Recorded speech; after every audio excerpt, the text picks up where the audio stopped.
Bonjour à tous. Pour ce curé enragé numéro 10, je voudrais revenir sur la manipulation des masses, qui a été l'objet du premier curé enragé. Et à l'époque, je parlais de deux manières les plus évidentes de manipuler les masses, à savoir l'émotionnel. On fait pleurer dans les chaumières, on joue la corde sensible, très sensible, on fait pleurer et ainsi on fait passer des lois en prenant des cas qui sont très particuliers et en faisant presque des règles générales, tout ça en utilisant l'émotion, en utilisant les sentiments des gens. Et puis, la deuxième manière de manipuler les masses, c'est d'utiliser le divertissement. Faire occuper les gens à autre chose qu'à penser, occuper les gens avec d'autres idées. Ce sont les loisirs, l'utilisation du sport, etc. Tout cela pour occuper l'esprit des gens et les empêcher d'exercer leur esprit critique. Je voudrais cette fois-ci, toujours avec Chomsky, qui développe bien ce thème, exposer trois techniques pour bien faire ressortir d'autres manières de nous manipuler et des manières de nous manipuler qui ne sont pas forcément conscientes, qui ne sont pas forcément reconnues par chacun d'entre nous. Trois autres techniques donc pour bien nous manipuler. D'abord, c'est encourager le public à se complaire dans la médiocrité. Rester médiocre. C'est la médiocratie. Deuxième technique, remplacer la révolte par la culpabilité. Et troisième technique, maintenir le public dans l'ignorance, dans la bêtise. Tout cela fera que les masses seront bien contrôlées, bien manipulées, bien dominées, et cela permet aux gens qui ont le pouvoir de le conserver. Alors d'abord, l'encouragement à la médiocrité. On voit bien que on essaie de réduire tout le temps notre société et les gens qui la composent au plus petit commun dénominateur. Il ne faut pas que quelqu'un sorte du lot. Il ne faut pas qu'il y ait des génies, il ne faut pas qu'il y ait des gens qui soient plus intelligents que les autres. Il faut que tout soit bien linéaire, soit bien soft.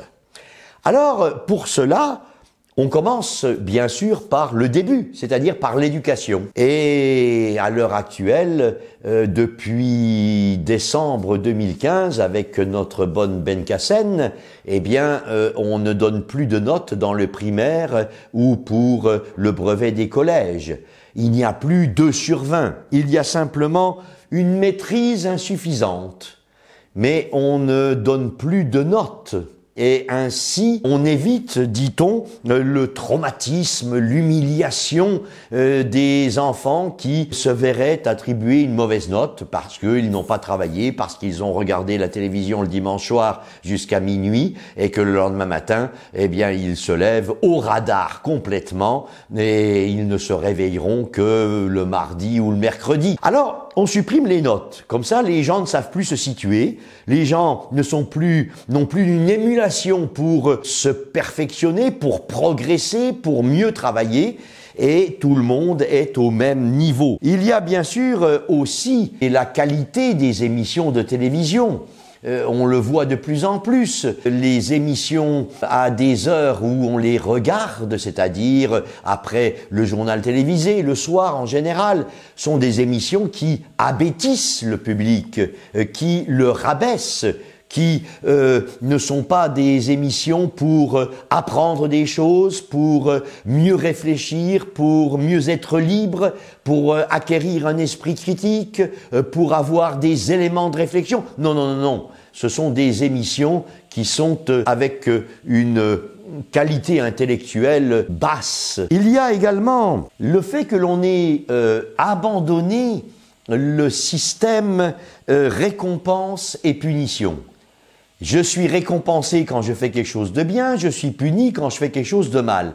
C'est fini tout cela. Et donc, bien sûr, je vais être encouragé dans ma médiocrité, c'est-à-dire dans le fait de faire ni le bien ni le mal, mais d'être là au milieu. Également, l'uniformité.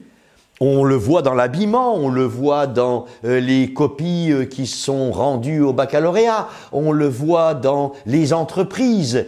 Une uniformité qui fait que on ne veut pas bouger le petit doigt pour faire autre chose que l'autre, pour un petit peu faire la différence, pour un petit peu être original. Non, il faut que tout soit uniforme.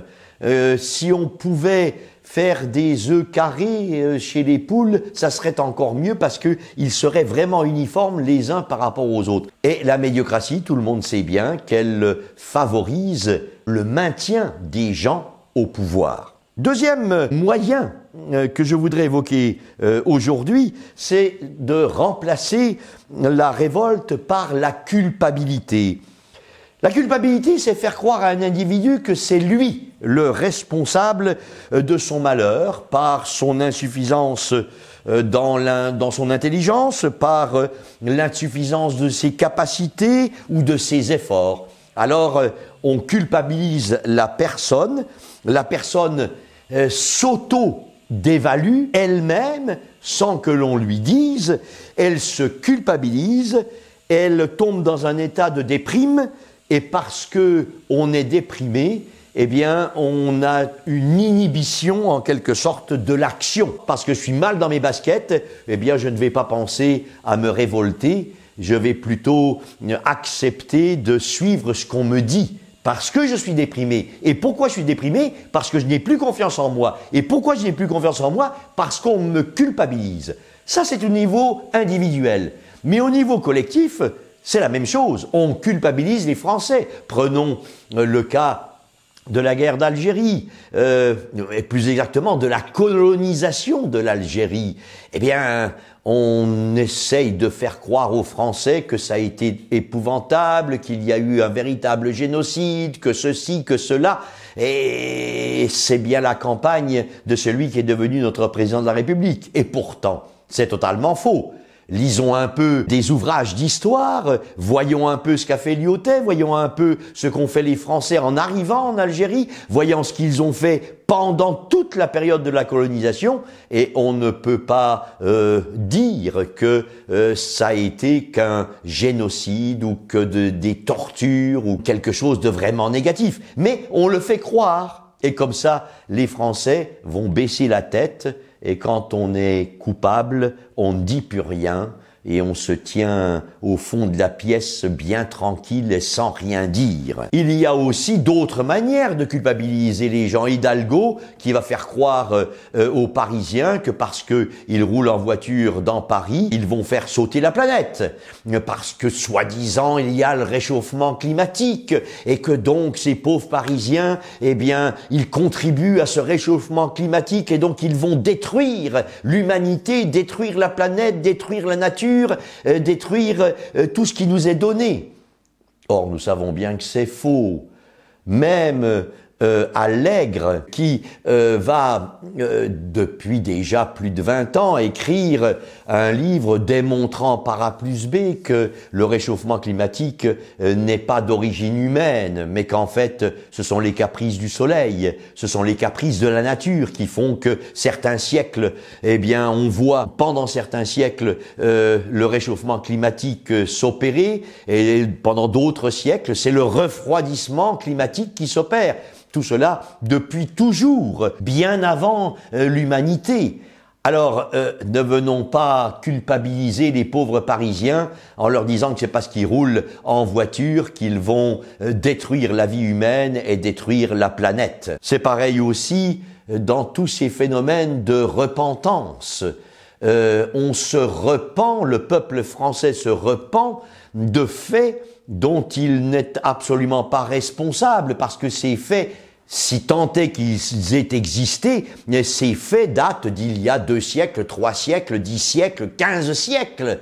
Alors, comment je dois être coupable dans la mesure où justement, c'était bien avant moi que tout ça s'est passé. Cette culpabilisation fait que le peuple devient inactif parce que déprimé et annihilé dans sa capacité de se réveiller, d'exercer son esprit critique et finalement de pouvoir changer les choses, changer les gouvernants, changer ceux qui ont le pouvoir social, économique, parce que justement, ils sont avec la tête basse et n'osent plus rien dire à personne. Troisième moyen de manipuler les masses, c'est aussi de maintenir les gens dans l'ignorance et dans la bêtise. Je parlais de ces émissions de télévision à 20h30 ou 21h qui n'ont qu'un seul but, c'est rendre les gens bêtes,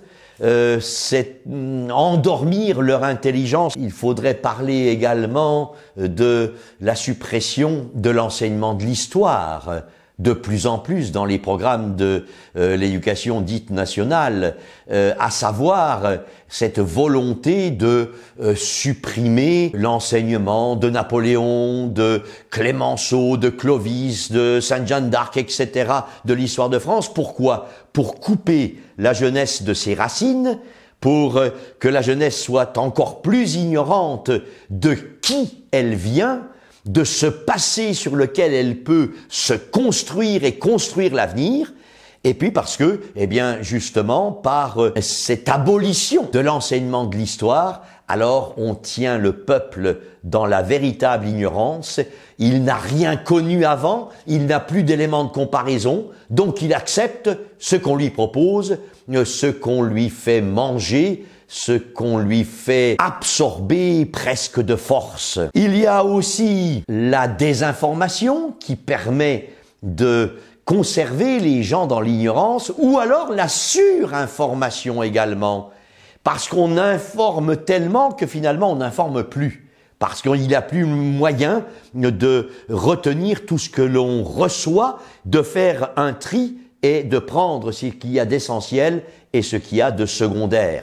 On balance de l'information continuellement, 24 heures sur 24, et 3 jours après, on ne se souvient plus de ce que l'on a entendu parce qu'il y en a trop, parce qu'on est surinformé ou alors désinformé, c'est le mensonge de bien des médias dans des sujets très divers et variés. Il y a également le fait que l'on entretienne la pollution sonore, et que l'on entretienne aussi un mauvais sommeil chez beaucoup d'entre nous, mal dormir et être entouré par une pollution sonore, par des bruits toute la journée et même la nuit, c'est supprimer aux gens la capacité de réfléchir, la capacité de se retrouver. Et ainsi, là encore, on les transforme en des zombies qui vont bien obéir à ce que les dominants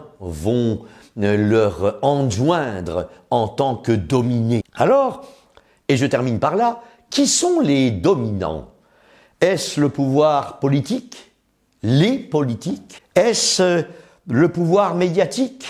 Les médias? Ou est-ce le pouvoir économique? Qui a intérêt à manipuler les masses et à transformer les gens en de bons petits toutous bien disciplinés qui ne pensent plus mais qui obéissent? Il est certain que les politiques y auraient intérêt, mais les politiques ont-ils à l'heure actuelle le pouvoir? C'est loin d'être sûr. Les politiques ont peur des médias parce que c'est vrai que les médias peuvent faire l'opinion, peuvent la créer de toutes pièces. Oui, mais les médias, sans les finances, les médias ne peuvent pas véritablement assurer leur rôle. Mon avis, je peux me tromper, vous pourrez avoir une opinion différente, peu importe, mais mon avis, c'est que le véritable pouvoir qui désire garder les gens dans une masse informe et manipulable, c'est le pouvoir économique. Ce sont ces grandes fortunes mondiales en général, ces grandes fortunes que l'on peut entrevoir dans certaines banques qui font que, eh bien, on manipule les gens parce que c'est un intérêt avant tout économique, c'est mammon. Et d'ailleurs, ce n'est pas un hasard si le Christ va dire on ne peut pas servir 2 maîtres à la fois, Dieu et mammon. Parce que l'argent, c'est vraiment la concurrence de Dieu, c'est-à-dire de la liberté, puisque Dieu nous rend libres. En ce sens, me semble-t-il, au-delà des politiques, au-delà du pouvoir médiatique, il y a ceux qui contrôlent tout par l'argent. À nous de découvrir qui ils sont, ou plus exactement de mieux les connaître et d'essayer de retrouver une liberté. À votre santé à tous.